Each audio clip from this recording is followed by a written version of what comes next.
dafa am ñëpp jóg waa Tanor ak ñooñam dañuy jóg pour xool naka la ñuy def ba noppiloo waa Convergence naka lañ leen di noot ñu convoqué ma ay conseil de discipline parce que dama lu ma wax c'était très simple c'est que depuis 96 ñu ngi perte lépp loolu inventé wu ma ko mooy réalité bi donc tey bu ñu wootee suñu war a woo benn renouvellement c'est le Parti socialiste qui décide de la date de renouvellement mais ñoom dañu gën def ay conférences de presse ne Malick Seck dañ ko exclure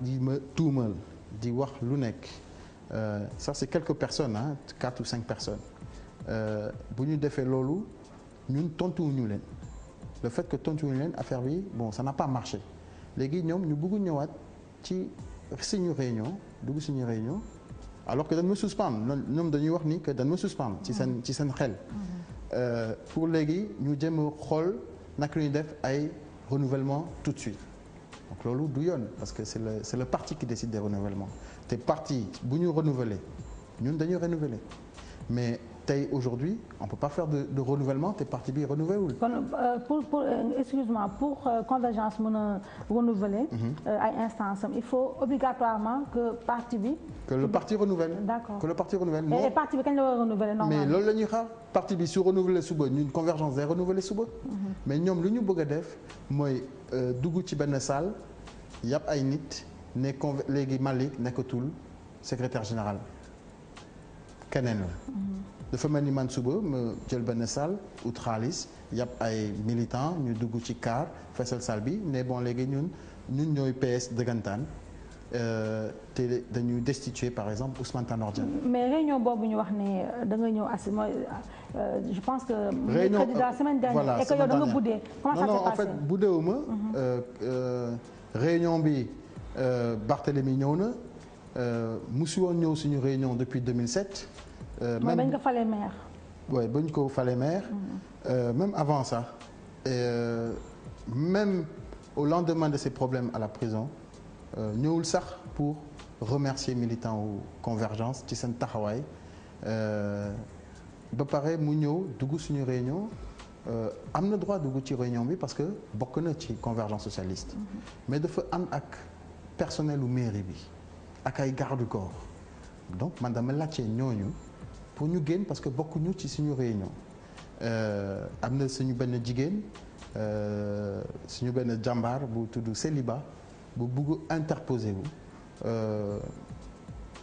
Barthélémy laaj garde corps am pour mu dóor ko garde corps bi bañ moom mu poñe ko. moom Barthélémy. moom Barthélémy. moo poñe Céliba ba voilà mu poñe jigéen bi fekk rakku Céliba mu ngi woon foofu moom tamit mu song Barthélémy foofu la réunion bi tase. mais kenn du question gedd wala truc Barthélémy képp ku nekkoon que ce soit tous les autres boo xam ne dañuy nekk ñoom ñooy nekk la vraie Convergence mais suñu réunir mais ñoom il faut que ñu ñëw. mais musoo ñëw suñu réunion ñu jóg pour ne léegi am na beneen Convergence ñu bëri ñu nekk ak ñun dañu ne mais ñii ñooy kan parce que musuñu ñëw suñu réunion j'ai dit que non ñoom depuis que Barth bu mu falee mouvement des jeunes ñoom duñ leen gis. donc loolu moo indi problème bi. et loolu moo ñu metti parce que le fait que moom mu à cause de Tanor mu wëlbatiku song ñu loolu comprendre ñu ko parce que lu jaar yoon pour man mooy dafa am lu nga doon yootu loolu moo tax munoo jàppale ñu ci xeex bi ñuy xeex. mais léegi nekk nga député nekk nga ci bureau assemblée c'est-à-dire que lu député am yow am nga ko ñaari yoon Tanor mënul fexe ba dindil la ko mais toogal nga ko que cette année parce que du ñun ak yow xeex bi du man ak Barthélémy mais peut-être que dañ ko ne il faut que dellu ñu njukkal pour lu ñu def pour yow léegi dafa tourné ne léegi daf ñuy song ñun nag bañuñu ku ñu song ku ñu daan la ñu bañ. donc là on peut dire que la guerre est déclarée quoi de part et d'autre. politiquement parlant ànduñu mënuñu ànd parce que dañu nekk parti socialiste toujours dañu ne bu élection amee parti bi dafa war a samp ndëndam.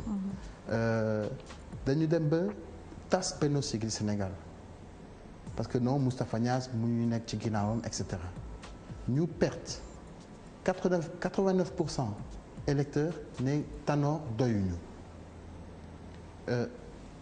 léegi ñu dem gane non léegi dañuy dugg ci beneen coalition tas nañ Benno Siggil Sénégal mais ñu dugg ci coalition de coalition ma xam ne coalition bu gën a mag boo xam ni Moustapha Niasse mooy jiite coalition boobu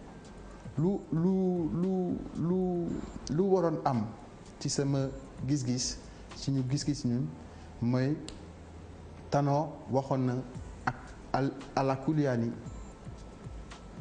dina bàyyi dootuma nekk candidat te dina bàyyi jiite parti bi daf ko waxoon ci benn interview bu Jeune Afrique n'est-ce pas. Bonne année la woon. C'était au mois de janvier le 19 janvier 2011. loolu la waxoon donc man dama jàpp ni que su fekkee ni yow da nga nekk man dootuma jiite parti bi nga am 10% mais da ngay ne remercier militants yi ñu la voté ñu def beneen liste socialiste ñu jiite keneen ku dul yow Ousmane Tanor Dieng socialiste yëpp bokk ci liste bi mun na xeex lu ñu am ci voix mais ñu jël ko lu ñu am ci député ñu jël ko jàkkaarloo ak Macky parce que ñun ay socialiste lañu Macky libéral la Macky def na 8 ans ak Abdoulaye Wade Tanor bu mu doon waxu Macky ci campagne bi avant premier tour da doon wax moytu leen Wade sans Wade bu mu doon wax ci Macky Sall. tey da doon xas Macky daal. da doon xas Macky. tey nga ñëw ne non léegi il faut ngeen nekk ci ginnaaw Moustapha Niasse te patron bi c'est comment ça s'appelle Macky Sall. nga jël suñu benn responsable compétent def ko porte-parole. xam nga loolu loolu mooy rey parti bi. parce que suba naka ngay def pour wëlbatiku ne bon léegi àndatuma ak Macky voté leen ma man donc c'est ça le problème. il faut que mu am changement ci parti yi mais lu ngay gis ni lu Barthélémy def par exemple ak Convergence mais c'est exactement la même chose Tanor lu muy def ci parti bi day indi ay séparation ay clan ay xeex de positionnement tout ça. mais clan yooyu loo ma si mën a wax nee nga parce que bëgguma tamit mu nekk rek. je veux quand même Aïssatou excuse-moi te montrer l'interview du Jeune Afrique. D'accord. Qui est là donc il dit clairement. dañ ko laaj est-ce que. vous allez quitter la tête du parti. est-ce que vous allez quitter le candidat mu ne man dootuma nekk candidat. ñu laaj ko est-ce que di nga bàyyi jiite parti bi mu ne ma gagné ma bañ a gagné. dinaa bàyyi parti bi keneen. donc lu ma gis ñun waa Convergence lu ñu gis mooy moom bëggul bàyyi fu mu toog. kon à ton avis pourquoi mu wax lii yow à ton avis. mais écoute moi je me disais à l'époque que lu mu wax c'est normal. 96 ba tey ça fait presque 17 ans. 17 ans 2 mandats de 17 ans nga bëgg encore un 3e mandat xam nga loolu day ñaaw. donc c'est normal que moom mu nekk dina bàyyi dina bàyyi parti bi. maintenant Malick Noël Seck xam nga ñu bëri lu ñu jàpp observateurs yu bëri. Parce que les gens ont trouvé bizarre que nga xëy suba rek comme ça un bon matin tu te réveilles comme ça je sais pas peut-être tu n'as pas pris ton café. mais nga yeewu rek nga ni oui rek nga commencé songu Tanor donc c'est comme si dafa am loo xam ne yow da nga ko mere woon mu mel ne dafa am moom Tanor loo xam ne dafa la ko def personnellement ba tax nga xëy suba nii rek yow déjà on se rappelle ni nga commencé woon. je pense que benn lettre ouverte nga defoon benn déclaration genre yooyu après nga commencé di song donc est-ce que mën nga ma wax tey dëgg-dëgg yow Tanor lan nga koy reprocher fondamentalement. bon mooy dafa kaddu fii Sénégal dafa am solo. le fait mu gaawantu di dugal parti socialiste ci Benno Bokk Yaakaar xam nga loolu du xalaat moo jur loolu waaye défaite ñàkk présidence moo jur loolu donc loolu du benn stratégie te dañuy gis tamit aussi man bu ma nekkoon cachot dañuy ne non Malick bàyyil toppatal sa cachot ñun xam nañ lu ñuy def am nañ benn stratégie Tanor diplomate la mun na négocier dañu egg ba campagne bi 2 jours après le début de la campagne ñun amuñu woon sax directeur de campagne affaire yi jaxasoo complètement donc campagne ñu ay responsables yu bëri gisuñu suñu candidat ñu bëri dañu foog ni sax que moom bëgg woon gagner bon ginnaaw loolu ma gis et ça a été confirmé parce que sooy gis ay les femmes socialistes buy def ay conférence de presse ni ñun dañuy exiger que Tanor toog Tanor di wax noonu léegi am na ñu bëgg ma dem am na ñu bëgg ma toog il faut que ma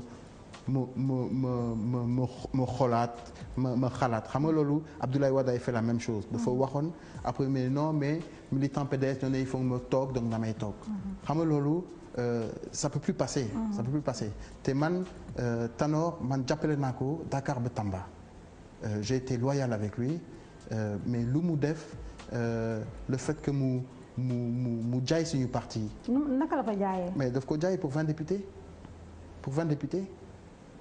su demee bureau politique day wax nit ñi ne vous inquiétez pas dinaa leen utal ñëpp yéen ñëpp dinaa leen utal dara mais ñun politique ñu.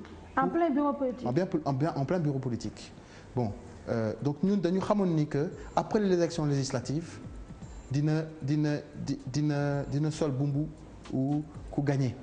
alors que parce que dafa bëgg ci boppu ci xelu nit ñi que nit ñi foog ni que moom dafa bokk ci ñu gagné.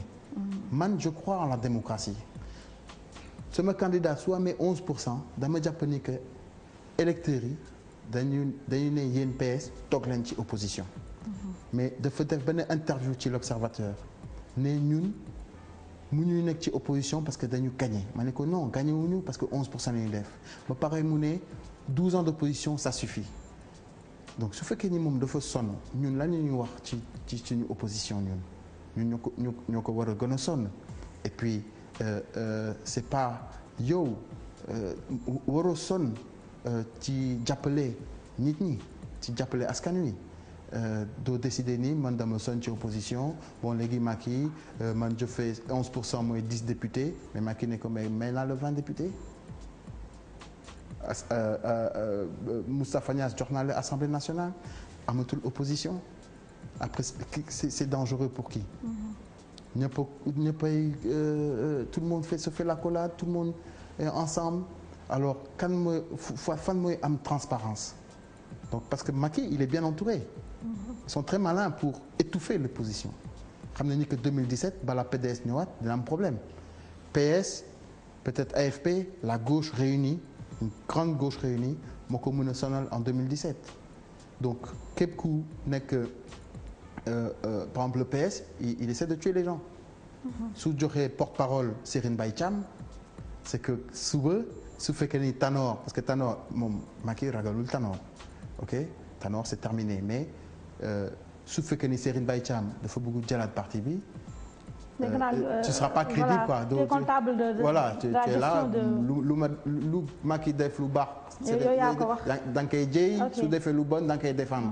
donc naka ngay wëlbatiku pour ne bon léegi man damay jiite parti bi loolu c'est pas cohérent ñun aujourd'hui dañu soxla benn candidat bu xam ni amul benn lëkkaloo ak le pouvoir en place avec le pouvoir qui est crédible et il faut aussi ñu wone Sénégalais yi que la politique dafa changer léegi parce que man bokk na ci lu tax ma dugg ci politique parce que man xamoon naa ni que politique dafa salté mais dama ci dugg di ñaan Yàlla ma bañ a soppaliku nekk comme ñu nga xamante ni dañuy fenn wala dañuy sàcc tout le temps donc il faut ñu assainir sax les partis politiques alors pour cela assainir les partis politiques ñun waa Convergence dañu nekk ñun dañuy commencer par balayer suñu buntu kër mooy au niveau du parti waaw c'est pas Tanor seulement mais c'est une pratique le fait que yow nga ne non ñun dañu war a des ci opposition nga ñu convoquer le conseil de discipline ñu convoquer les conseils des sages Malick yaa am dëgg mais lu nga ko waxee moo xaw a doy waar tout le monde me dit ça tout le monde conseil de discipline tout le monde me le dit mais ci pet nag ci pet waaw Malick yaa am dëgg bu yàq sa dëgg et cetera donc ku la doon wax loolu paa yi yenn paa yi am na yenn paa yi boo xam ne dañ lay wax bon yow su fekkee ni ñun boo xam ne ñun ñooy màkku parti bi suñ la waxee te d'accord c'est que yow doo sénégalais maanaam le paternalisme maanaam sa baay la da ngay noppi. yow jigéen nga da ngay noppi. yow xale nga da ngay noppi loolu tamit il faut que ça change daf ñuy tere avancer mais musuma daje ak kenn même ñu jege Tanor ils ont des problèmes pour le défendre. comme qui. mais ñu bëri. non parce que su ma déggee Malick Noël Seck yow j'ai l'impression que. par exemple tu vois un quelqu'un comme Abdoulaye Wilane. waaw. moom ma nekk ak moom dans son salon mu ne ma Malick dinaa la invité yow ak Convergence ñu yaatal ko ak Vision Socialiste ak Kaffrine may fay lépp ñu def benn déclaration de Kaffrine pour laajte le départ de Tanor. Abdoulaye Wilane himself. mais quelque temps après nga gis ko télé. mu ne Malick naa fekk la et cetera parti xam nga loolu soo ko gisee bon da ngay tiit parce que tu sais que ñii lu ñuy xeexee ak yow nu ngay xeexee bon bokkul et c'est ça que l'on doit nettoyer au niveau du parti socialiste. Tu peux pas venir aujourd'hui dire le contraire qu'on est me dire une chose quand nous sommes ensemble ba pare nga wëlbatiku di wax lu la neex. retournement de veste. Retournement de veste. Voilà. Et ils sont nombreux comme ça. mais Malick xam nga man mon problème je pense que il est aussi un peu celui de certains Sénégalais qui te suivent. mooy dafa mel ne yow Tanor lii da nga koy yàgg contesté mais tu l'avais enfoui quelque part au fond de toi et que tu n'attendais que l'occasion de crier là je sais pas de cracher ce ras-le-bol là parce que dafa mel ne yow da ngay contester carrément le leadership de Tanor c'est comme si tu faisais un petit bilan de la gestion de Tanor du Parti socialiste et que amoon si benn satisfait c'est bien cela. Oui nous sommes déçus par la stratégie. Une mauvaise stratégie une stratégie qui t'amène à l'échec est une mauvaise stratégie. maanaam soo amee ay fem pour te fem yooyu joxu la ndam c'est que sa fem yooyu baaxul. bon nañ changé de direction def nga 17 ans diggante bi. buñ la falee en 96 Abdou Diouf daanu na les cadres du parti Moustapha Niasse dem na Djibo Ka Souti Touré Mamadou Diop Abdoulaye Makhtar et cetera. Donc ça pose un problème yëpp képp ku la contre da nga koy jëm a rey ci biir parti bi ñoom dañ ma bëggoon exclure mais dañuy daje ne non boy bi suñ ko exclure du baax ci ñun. parce que c'est une mauvaise image ñu dàq kenn nañ ko jëm a étouffer ci biir parti bi Barthélemy yow kase yaa mun la jàkkaarloo ak boy bi. parce que sa copain la. yow yaa ko xam yéen a xamante dañu bëgg nga song ko que jàkkaarloo ak moom et loolu c'est dangereux et c'est là où je dis que Tanor finalement devient quelqu'un de dangereux parce que loolu day fexe ba ñu doon mere Tanor sax dañuy tourner commencer mere Barthélemy alors que xeex bi du man ak moom. Donc c'est ça le machiavélisme. Quelque part Barthélemy mën na nekk le dindon de la farce. Mais c'est ce qu'il est devenu, c'est le dindon de la farce. Il n'a pas compris le truc. Il aurait dû se taire et pas nous attaquer. Mais doo ñëw réunion boo xam ni la célibat là bu ma la doon wax et d'autres camarades. J'en profite pour rendre hommage à Awa Ndiaye, notre présidente, et à toutes les filles qui l'accompagnent. Passer la nuit le 24 décembre devant le truc moom dañ ko alkati dañ ko dóor au moins 3 fois. La CELI là. la CELI nga ñëw ci benn réunion nga ne saa waay dóoral ma ko. Donc tu t'es retourné contre ta propre famille. Combien d'ingratitude là. Mais c'est triste. C'est triste. Alors tu peux toujours aller dans la presse Malick sama doomu ndey la ba pare yow ci suuf nga may galgal. Moi je suis pas comme ça. su fekkee ni man damay galgal je te dis écoute léegi c'est fini. mais bala maa dellu si sa diggante ak Barthélemy.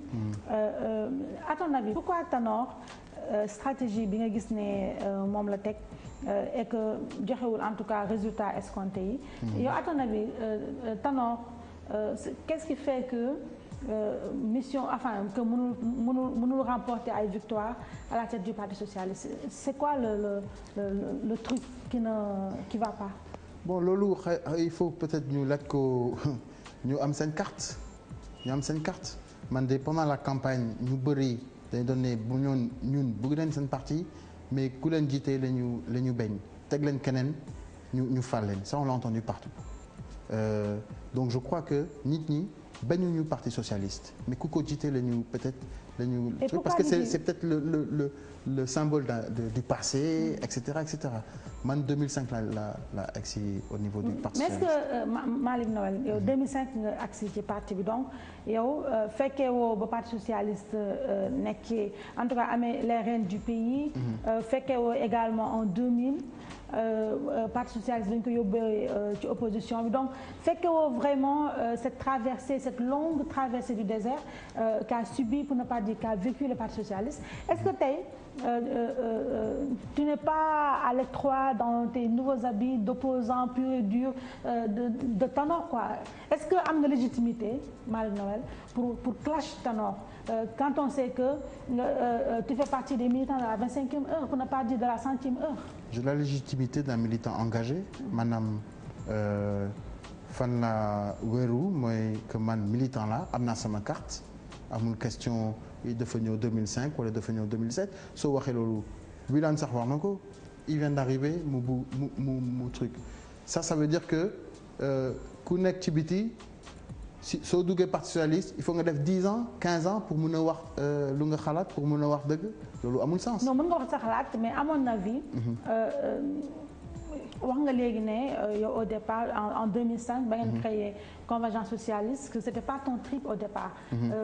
C'était pas trop ton délire la politique et tout ça. Franchement non c'était pas trop mon truc. Mais voilà c'était pas ton truc donc yow tu es un peu arrivé dans la chose là comme un cheveu dans la soupe.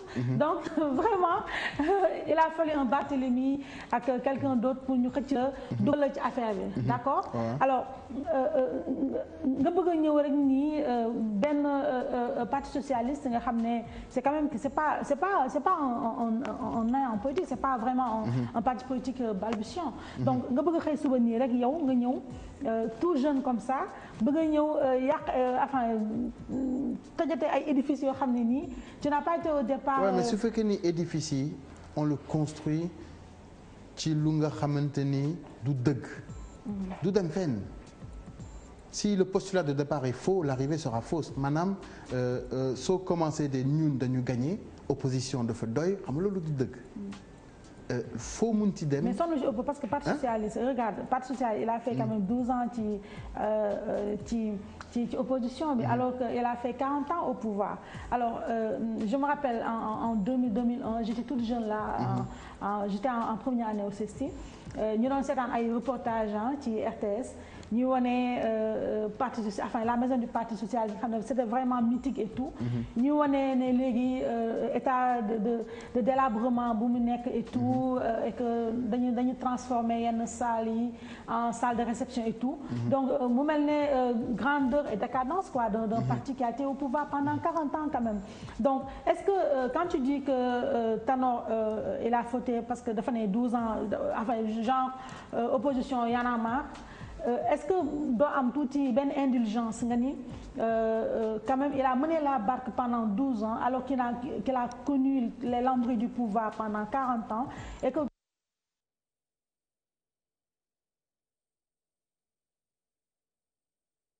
pendant 12 ans quand même il a essayé d'avoir la tête hors de l'eau avec le parti donc ku mel ni bu amee occasion quand même et que toi peut-être que sa yoon nekk aussi ay poste Aïssatou nous n'avons plus le luxe de l'indulgence. Ok. C'est-à-dire que tey parti bi il est en danger. Comment ça? Il est en danger c'est-à-dire que 12 ans d'opposition nga téye parti bi c'est bien mais ñun laajuñu la pour nga téye parti bi. lu ñu la laaj mooy nga gagner. D'accord. Ok. Ouais. C'est ça le but. Ok. Wade na dem ñu ñëw. D'accord. C'est ça la stratégie. Okay. Mais su fekkee ni yow administration kese ngay def fay courant ou parti bi quelques cars ici quelques boubous ici. du loolu la ne laaj. Ça il faut construire un discours. Il faut déjà avoir une éthique, une morale, un discours. Et un programme qui peut séduire. Et pour arriver à la conquête du pouvoir. Mais on fait 42% en 2000. 13%. 13% déjà waroon nga dem mais on a dit que dañuy sàcc élection yi. ñu bàyyi la ba 2012 sutural la ba 2012 nga def 11% Moustapha Niasse boo xam ne ci ñun la jógee mu raaw la mais l'intelligence mais t'imposerait mais nga ne nga xalaatat ouais sa taxawaay et que tu respectes ta parole. Donc nous, on te demande pas de tenir le parti, on te demande de gagner. Ouais, tu peux plus gagner, bon, tu peux plus gagner. Nous, on cherche quelqu'un qui peut gagner. Mais justement, on cherche quelqu'un qui peut gagner. Est-ce que yow actuellement tu as un profil, je sais pas, quelqu'un en tête pour ramener qui peut vraiment. Wad na dem ñu ñëw. D'accord. C'est ça la stratégie. Okay. Mais su fekkee ni yow administration kese ngay def, fay courant. La machine de guerre vraiment innovante. Moi, je crois que. Tu n'as personne en tête. L'essentiel. C'est que suñu candidat le prochain candidat mooy ku nga xamante ni amul benn kii ak benn bokk que ce soit Khalifa Aïssata oui mais ils sont pas candidats pour l'instant donc non, moi je sais pas mais tu sais que ñu bëri dañ ne yow il y a Khalifa et Aïssata Tall Sall ñoo nekk si ginnaaw du la bu max ngay dem ci kanam ça du man maa la ko njëkk a wax. C'est ça la stratégie. Okay. Mais su fekkee ni yow administration kese ngay def fay courant ou parti bi quelques cas responsables. Tous les responsables. Je vous ai dit il y a pas longtemps dama bind sax benn bataaxal électronique à tous les responsables socialistes. J'ai vu ça dans la presse. Vous comprenez? Oui. Moi, je parle avec tout le monde. Su fekkee sur le cas Khalifa. Oui. ou Aïssata. Oui. Su fekkee ni par exemple Aïssata dafa soxla nekk sama ginnaaw pour xeex Tanor. C'est que moom waruma jiite. Parce que quand même notre candidat dafa war a am. dafa war a bien sûr. su fekkee ni yow da ngay laqatu sama ginnaaw ça veut dire que yow. matuloo ko. mais excuse-moi est-ce que Khalifa Sall ak Aïssata Tall Sall nga xam ne pour deux camps ñoom ñoo nekk ci sa ginnaaw di la wax pour nga xeexal leen. est-ce que ñoom ba ñu déggee rumeur yi ak wax yi dañ ñëpp di ko wax est-ce que ils t'ont contacté je sais pas pour se payer une bonne tranche de rigolade. non ils t'ont pas appelé. vraiment pas nga nekk nëbbut ay affaire parce que. non y a pas de nëbbatu nga nekk quoi. nee naa la je veux vraiment qu'on soit cash quoi. Écoute, cash. Oui. Cash, il n'y a pas de problème. Oui. Je parle avec tous les responsables, que ce soit Aïssata, Khalifa, les sages, ainsi que d'autres responsables, Mardjouf, etc., etc. Je parle avec tous les responsables de la situation du parti. D'ailleurs, ça, dañuy def benn tournée pour jéem a gis chaque responsable socialiste pour expliquer leen suñu taxawaay. Mais tu pourras plus parce que le 29 septembre tu vas débarquer. Mais tu vas avoir du mal. Je ne serai jamais débarqué. Bah si, le 29 septembre. On va te. Oui, mais bon, ça c'est. Tu seras aux oubliettes à partir du 29 septembre. Aux oubliettes, bon là, ça il y a que Dieu qui sait. Dieu qui sait. Comme j'ai dit, le départ, s'il est faux, l'arrivée sera fausse. Xam nga tey mun naa ne bon léegi parti socialiste. Tanor ñu une convergence léegi nous destituons Tanor léegi Tanor n'est plus le secrétaire général à compter de tey man maay secrétaire général du parti socialiste xam nga loolu day yam ci wax mais ñoom la ñuy wax lu leen neex. il faut les axes derrière. mais il faut que ñu jëf. ñun on continue notre travail. te man wax naa leen. y compris à Barthélémy et aux autres. je dis lu ngeen di def nii ñun ça nous dérange pas parce que xam nañ que ce n'est pas vous. C'est Tanor qui est derrière tout ça. Def leen lu leen neex. Ah, tu penses que c'est Tanor qui est derrière Barthélémy? Mais absolument. Aujourd'hui, Tanor, il a utilisé mon ami pour me couper la tête. Et ça te fait mal? Ça me fait mal que lui soit tombé dans ce piège-là. Warul utiliser samay xarit pour jàmm paaka. Moom na ma jàmm paaka. Mais bu mu utiliser Barthélémy, bu mu utiliser kenn. Donc c'est le 29 septembre, ils peuvent faire ce qu'ils veulent. Une convergence est là, et la convergence. Mais excuse-moi, techniquement, comment tu vas faire? Parce que ñoom, même Barthélémy, il a dit dans la presse, il a dit que le 29 septembre, que ça te plaise ou non, qu'il pleuve ou qu'il vente, le 29 septembre, eh ben, cette réunion-là, ils vont la tenir. Et c'est clair qu'à compter du 29 septembre, tu ne seras plus. En tout cas, pour eux, tu ne pourras plus parler au nom de la convergence socialiste. Maintenant, toi, techniquement, comment tu vas faire pour avoir cette légitimité-là et pouvoir, enfin, je ne sais pas, pour nous dérouler, quoi. Comment tu vas faire? 5 ou 6 personnes ont été retournées contre nous. Ça, c'est la vérité. OK? Il y a 5 ou 6 membres de Convergence socialiste qui ont reçu une pression forte. De quelle nature? Mais de quelle nature? C'est du genre, il faut que Baye Malik, par exemple, là, il y a un de mes camarades, on lui a dit, on l'a viré de son boulot. C'est pas vrai. Oui, oui. Il avait quoi comme boulot? Il travaillait dans une société de doon liggéey ci benn société boo xamante ni ku yor société bi mbokku Tanor la mu ne ko su fekkee ni yow da ngay xeex Tanor il faut nga bàyyi Malick moom mu ne man mënuma bàyyi Malick ñu dàq ko. Il a une femme et 2 enfants. Il avait un CDI. Je sais pas, ça je connais pas les détails. C'est qui Bay d'ici. Ok. C'était quoi comme il travaillait dans les trucs de, je sais pas exactement, je connais pas. Mais quand est-ce qu'il a été débarqué lui? Il y a la semaine dernière. D'accord. La semaine dernière. Ok. Où on appelle les parents d'une de mes camarades. Pour dire oui, ta fille, ce qu'elle fait, c'est pas bien, mu ngi songa Tanor, etc. Il y a une parmi ces personnes qui sont fondées qui dit non, man dama ragal, il faut que ma bàyyi dama ragal parce que dama menacer saltige wu Mbour, dama menacer de saltige du Mbour, du n'importe quoi. Tu comprends ce que je veux dire? Mais c'est qui techniquement qui fait, c'est qui concrètement qui fait ce travail-là en souterrain? Le Parti socialiste. Oui. Si tu t'attaques au secrétaire général, booy song Tanor, affaire yi dafa mel ni man koy jàng mais affaire yi ça se met en place tout seul. Mécanisme là. C'est un mécanisme qui se met en place pour yow ñu noot la ñu dagg sa bopp. Donc tu sais même pas d'où ça vient tellement c'est vicieux. Ça tombe dessus quoi. Ça te tombe dessus. Alors que toi tu n'as fait que dire la vérité. D'autres gens ont fait pire que ça. Man, j'ai été voir Tanor. Je lui ai dit. Avant de faire ta déclaration dans la presse. Nee naa ko diggante les 2 tours am na kenn ku bokk ci bureau politique. bu jox sama numéro téléphone ak Karim Wade ba Karim Wade woo ma ne ko mënuma wax ak yow tant que Barthélémy mu ngi kachu am na keneen ku ko jege ki boo xam ne dafa bokk ci famille am mbokkam la ba pare bokk ci parti socialiste bu def lépp pour que man ma mun a dem Petit Palais pour gis Souleymane Ndéné Ndiaye ma dem ci Tanor ne ko diw ak diw lii la ñuy def musul def dara amul sanction amul conseil de discipline amul dara dafa mel ni que ñoom que dañuy couvrir Nguer ci biir parti bi. d'accord kan la. non moom laa ko mën a wax. moom laa ko mën a wax. waaw mais ñu yow tamit. non bàyyi noonu rek Raoul ba beneen ñoom xam nañ seen bopp. et puis bon comme non juste pour la véracité. non mais wax naa ko Ousmane Tanor Dieng. Il n'y a pas eu de suite. Ça fait partie des indices qui me disent que lii il y a quelque chose qui sent le pourri. Mais pourquoi ñu bëggoon nga rencontrer Karim Wade et Souleymane Ndéné Ndiaye je comprends pas. Ah non mais il faut leur demander, c'est de la corruption. C'est de la corruption. Il y a parmi nous au Parti socialiste des gens qui la corruption est un fléau qui touche tout le monde. Le Parti socialiste n'est pas épargné. Madame Nguer day mu ngi fépp guerre voilà guerre mu ngi fépp Parti socialiste tamit am na ñu nga xamante ni sont là-dedans.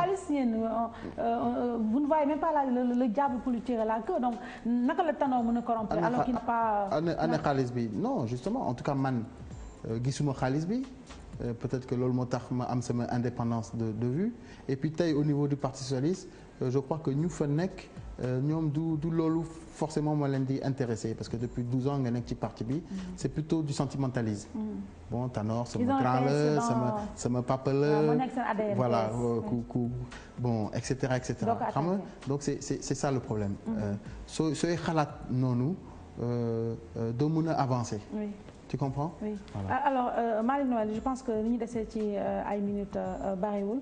nee nga gisante nga ak mais Tanor est-ce que juste par respect avant ngay dem ci presse bi di génn sa humeur et tout ça est-ce que tu as essayé de voir yéen ñaar kese en aparté. Tu sais la conférence de presse boobu c'est pas moi ñun de convergence dafa def benn réunion man tous les textes bu may signé dama koy yóbbu ci réunion boobu ñu xool non mot bi baaxul nañ changé lii nañ changé là. Conférence de presse suñu benn camarade bu tudd Abdoulaye Bass boo xam ne mooy secrétaire de l'union départementale de Matam moo def proposition pour ñu def conférence de presse pour ñu wax lu nekk suñu xol sa proposition a été prise à l'unanimité y compris moi donc même idée ou conférence de presse bi jógewul ci man institut personnel jógewul ci sama bopp mais militants yu nekk foofu notamment lui moo def proposition boobu. mais toi tu n'as pas vu tu n'as pas essayé de voir Tanor Anapate ñaar kese nga ne ko je sais pas SG est-ce que. gis naa ko le lendemain des élections. Je te dis c'est ce jour-là que je lui ai expliqué affaire où ñu joxe sama numéro de téléphone laaj naa ko tamit lan la gisee avenir au Parti socialiste mais lu ma tontu xaw ma est-ce que chinois la ma doon làkk wala séeréer wala japonais wala pël mais man ba léegi dégguma lu mu wax. donc bu ma génnee foofu ma ne mais grand bi lan la wax man j'ai rien compris te ce qui était drôle c'est que au dernier moment il m'a dit comme ça Malick j'espère que tu m'as bien compris. Alors que je n'avais rien compris. Je dis il y a quelque chose de bizarre. Donc voilà. Ah oui, c'est trop fort. Est-ce que tu l'as dit? Est-ce que tu l'as dit? Même si tu parles un charabia que. J'ai rien compris. Tu as rien piégé. Est-ce que tu l'as dit? Voilà, est-ce que vous avez dans l'intention de quand même de respecter votre promesse, à savoir non, ne plus. Non, xam nga moom. man lu ma ko laaj mooy quelles sont les perspectives par rapport aux législatives mooy par rapport élections yi ñëw. mais tu aurais dû lui dire Malick tu aurais dû lui dire comme ça Franco. secrétaire général xam nga nu ñu ko waxee SG je sais pas nga ni ko yow yaa waxoon si Jeune Afrique. non mais instant boobu man dama jàppoon ni que moom instant boobu. dama jàppoon ni que moom dina bàyyi. qui n'était pas amnésique. qui n'était pas amnésique. Oui. Donc pour man daf may wax non dañuy def suñu truc mais moom ce qui m'a expliqué c'est que suñu amee 10% dañuy am 6 xaw ma 7 députés. Donc lui suñu demee coalition ak Benno Siggil Sénégal dañu am 15 wala 16 députés bu ñu demee ak Macky dañu am 22 xaw ma 23 des calculs politiciens bu nga xamante ni man loolu je ne connais pas ce genre de calcul.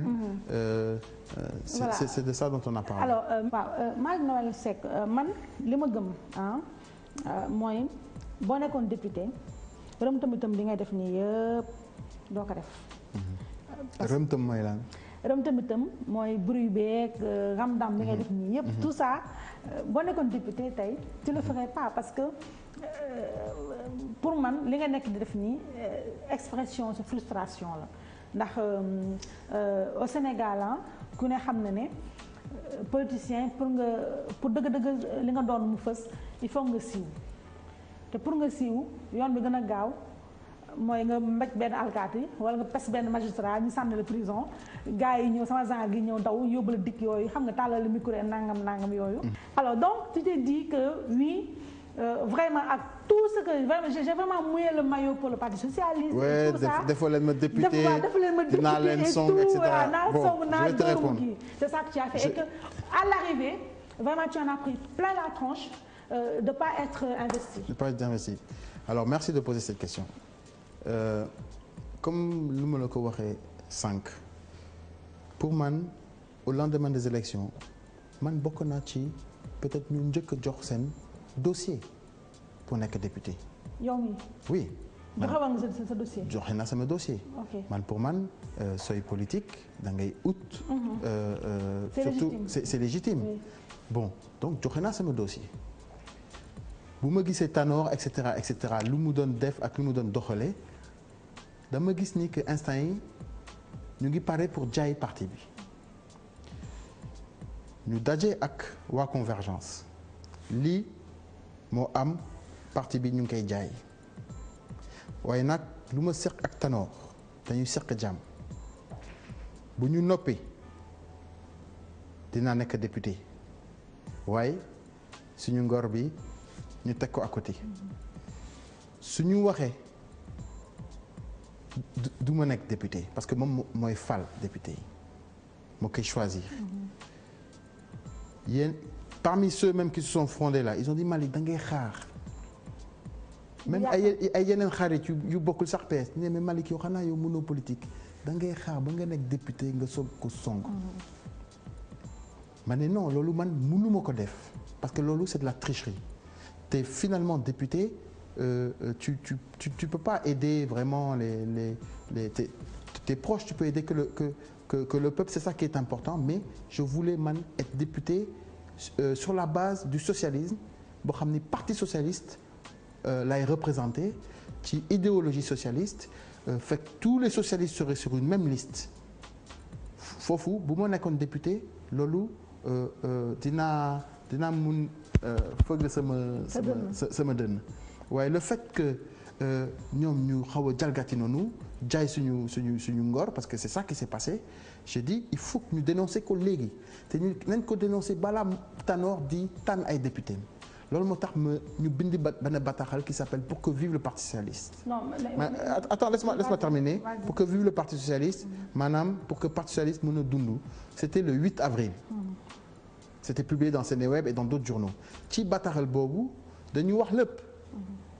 ne lu direction bi def il faut ñu changer ko Tanor il faut ñu changer ko lii baaxul et cetera et cetera les gens ont dit mais Malick lii da nga rey sa bopp peut-être sax nga reyaale ñu waroon wax lii da nga waroon xaar mais je dis su ma ko waxul léegi suñu ma xaaree ba Tanor di tànn ay député te man bokkuma ci ñu mu tànn ba pare may kaas on va dire mais moom day kaas parce que nekkul député donc balaa muy tànn damay ñëw wax lépp wax lu ñu xalaat lépp au moins tu es quitte yow ak sa conscience. bu ñu la falee tant mieux si on te fale pas tant pis mais même dans cette condition de Benno Bokk Yakaar il est hors de question que moi ak tout ce que nous avons fait avec Convergence socialiste que may bokk ci benn coalition dirigée par un libéral après que tu nous as fait cracher sur Moustapha Niasse. Aujourd'hui Moustapha Niasse c'est le patron de tous. te les députés socialistes ñoom parti dañu ne non ñu nekk le deuxième parti au Sénégal parce qu'on a 20 députés xanaa vous oubliez que Moustapha Niasse est président de l'Assemblée nationale avec tous les moyens qu'il aura le parti socialiste n'est pas le deuxième parti donc partout fu ñuy dem dañuy jëm fexe ba dugg ci xelu sénégalais yi pour dugal leen ci seen xel que ñun daal dañu bokk ci ñu gagner et cetera alors que tout ça c'est faux. alors que daal mais excuse-moi Malick. nee nga yow joxe woon nga sa dossier. pour investiture yi. investiture yi waaw léegi dama bëgg nga wax procédure donc déposer nga joxe nga sa dossier après qu'est-ce qui s'est passé par la suite. quand tu déposes ton dossier. oui. après dossier yëpp maanaam ci gàttal da dem ci bureau Tanor. ok instant boobu. xamuñu est-ce que dañuy dem coalition wala truc pour man dañuy dem ñun parti socialiste dañuy dem ñun suñu bopp. dañu perte élection. Tanor dina sàmm kàdduwam ne man bàyyi naa jiite parti bi teg leen keneen ngeen dem sous la bannière socialiste. fekk ni moi j'avais déjà déposé mon dossier bu ma gisee que ñoom jëluñu yoon boobu. man loolu sur des députés bëggatuma. mais pour moi est-ce que nekkul tamit Malick parce que honnêtement comme ni nga waxee nii vraiment ku képp gis nga benn politicien boo xam ne c'est un philanthrope que tu fais la politique dégg naa li nga wax ne nga tu voulais être député pour je sais pas vulgariser le social et cetera. mais honnêtement pour moi ça c'est un vœu pieux et que honnêtement ñi def politique il y a derrière. L'argent, les privilèges et tout ça. Donc franchement, il faut vraiment il faut pas prendre les gens pour des débiles aussi. Donc tu as voulu être député parce que un député ça a des privilèges qu'un employé enfin que quelqu'un comme toi qui est aux ICS n'a pas. Ça c'est la réalité. Maintenant, pour moi, li ma gëm mooy ba nga déposé ba nga joxewee sa dossier pour investiture yi peut-être que tu as eu quelqu'un je sais pas qui t'a dit non yow bokkoo ci affaire yi bokkoo ci affaire yi automatiquement nga commencé dóor parce que ça n'a pas de sens que man li ma doon gëm man la xam nga laa mënoon nangu mooy nga ni ma écoute Aïssatou lu nga wax nii non bul ma waaxu xam nga la laa mënoon nangu nga ni ma investiture ba ñu jotee ñu ne ma indil sa dossier ma ni joxewu ma sama dossier mais là comme joxe woo donc ce qui veut dire que toi tu n'as jamais voulu être député ma toog di sànni xeer di tëmbal mais joxe nga sa dossier donc tu voulais être député au final tu n'as pas été investi nga bëgg a sànni xeer. non c'est comme tu conclus ce n'est pas bon. comme tout homme politique bëggoon na nekk député. mais man en tant que socialiste bëggoon naa nekk député socialiste. aujourd'hui suñu député yi suñu responsable yi ils s'habillent tous en marron. grand boubou marron costume marron chaussures marron man ça ne m'intéresse pas et ce que tu dis Aïssatou non mais yow lu ngay wax c'est très grave c'est-à-dire que yow da nga ne et c'est ça la réalité. munoo nekk homme politique bëgg Sénégal tu comprends ce que je veux dire? Moi loolu laa doon xalaat. Avant 2005. Sérieusement. Je te jure. C'est-à-dire que et c'est ça qui est grave. Non, j'ai pas de problème pour des passeports diplomatiques ça. Tu es français. Mais tu crois que tu n'es pas français toi? J'ai la double nationalité parce que ma mère est française. Je suis français de naissance, sénégalais de naissance. Donc moo tax yor Barthélémy finalement c'est comme Jean et Paul. Non mais lui il n'est pas né français, il n'est pas né américain. Oui, mais vous avez la double nationalité. Oui, mais moi je l'ai de naissance. C'est une question de droit. Peut-être que toi tu ne connais pas très bien. Oui, mais ce n'est pas pareil. C'est pas pierre, c'est gentil. Non, c'est pas une pierre, mais ce n'est pas pareil quand tu es né ou que tu as acquis la nationalité. La finalité, c'est que tous les deux, vous n'êtes pas que sénégalais. Nous ne sommes pas que sénégalais. D'accord. Hein, nous sommes pas que. En tout cas, moi, je ne suis pas que sénégalais. Sama yaay, elle est antillaise, de la Martinique.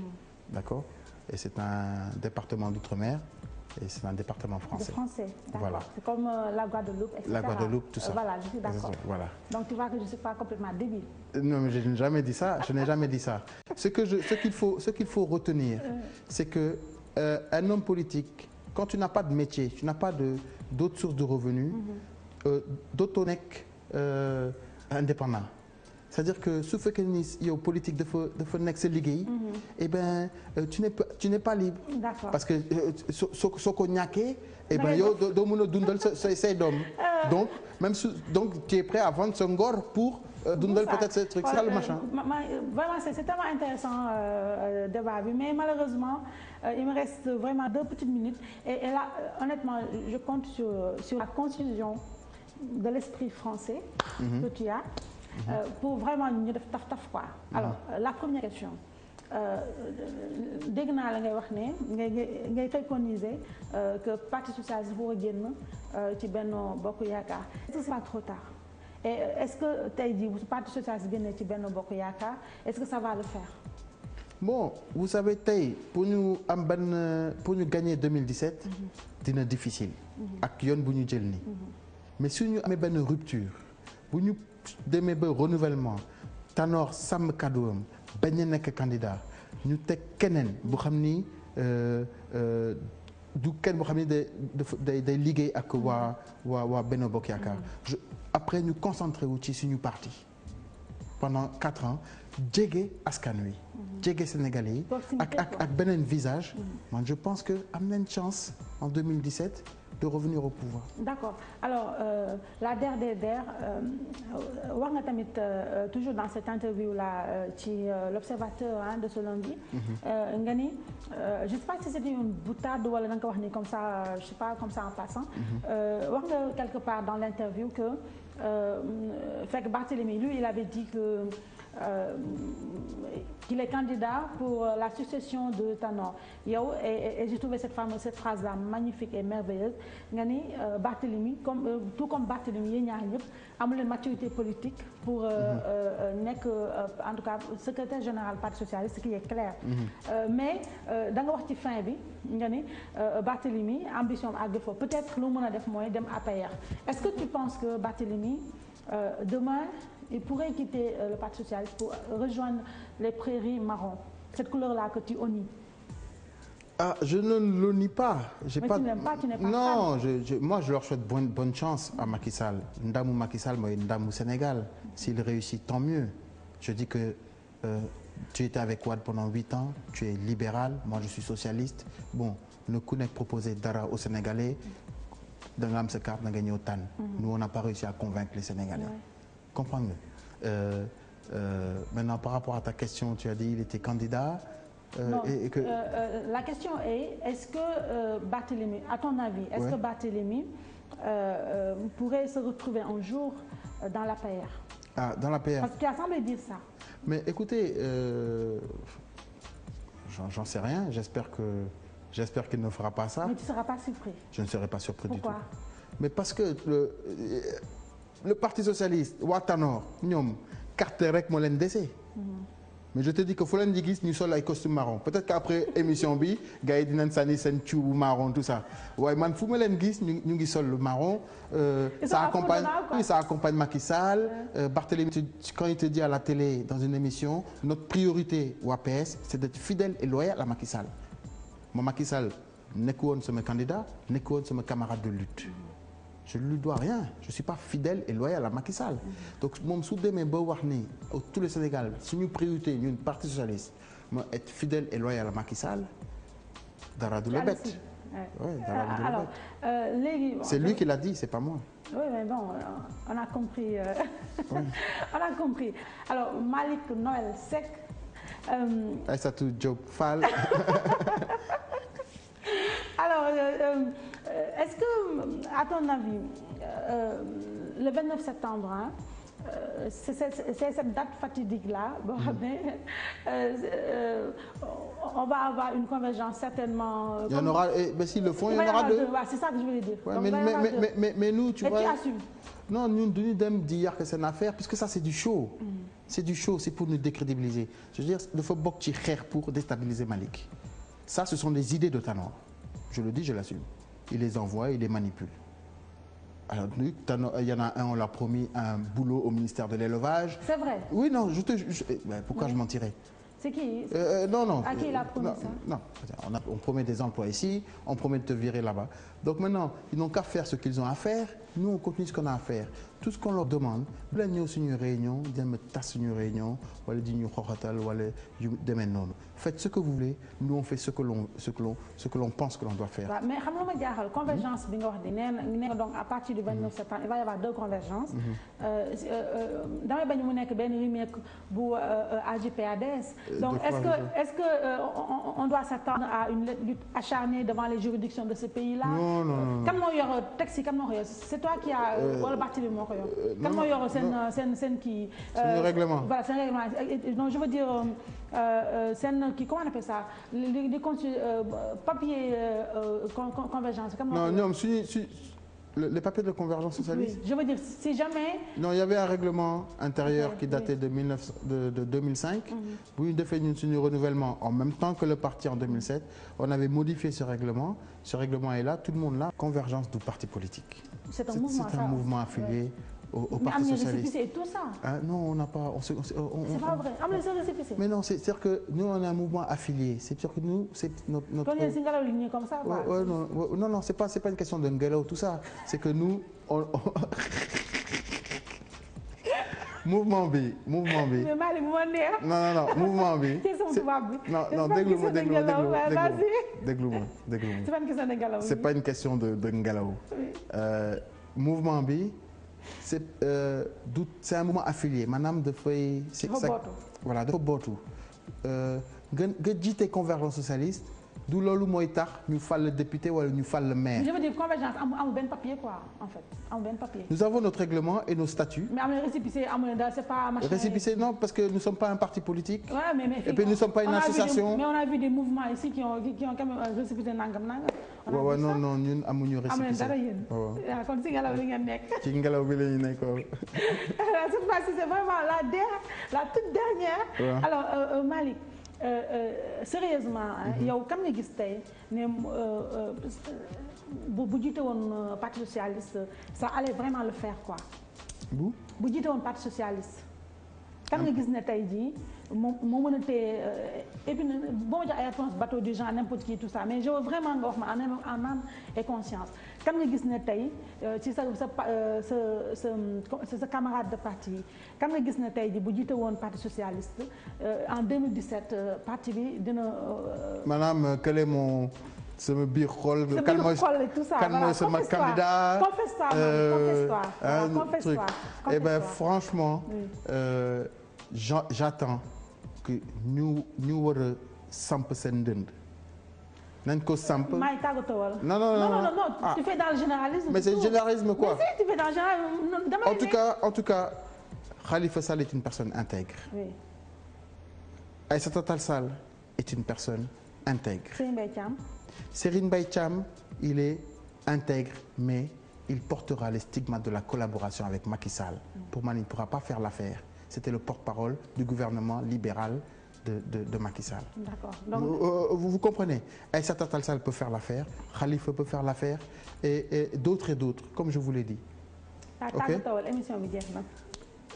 Waaw maa ngi ñaanal askan wi masawu ñu nekk ci mbënn mi di leen et puis di ñaan quand même gouvernement bi comme que léegi ay moyens yu bëri dafa ñëw pour ñu gën a accélérer seen liggéey pour génne ñooñu ci biir ndox bi et puis képp ku ma doon ñaanal maa ngi lay ñaanal tamit. ak ñi lay sànni xeer. En tout cas képp ku ma doon ñaanal nga ñaan ma lu bon wala lu baax yal na la yàlla fay sa xol.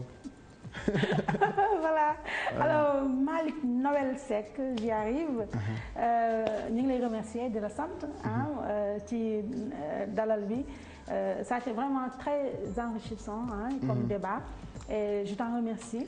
Alors mbokk yi ñu leen di jaajëfal yéen tamit di leen fàttali rek ne face to face la woon ñi ngi woon fii nag ci Sicap may nuyu rek di remercier également sama partenaire tous les jours yi complexe Sophia Fatulaye Kenna Mamel Aviation ci petite tête bi ci maquillage bi et ci robe bi di remercier aussi Caption moom tam nee na moo wax ci turam mais naa ko wax parce que tu tapes pas en réalité tu tapes pas Caption maa la jox boobu di remercier Abou à droite au milieu plutôt et à ma gauche Bissane Ndoye mbokk yi dimanche prochain beneen face to face au revoir.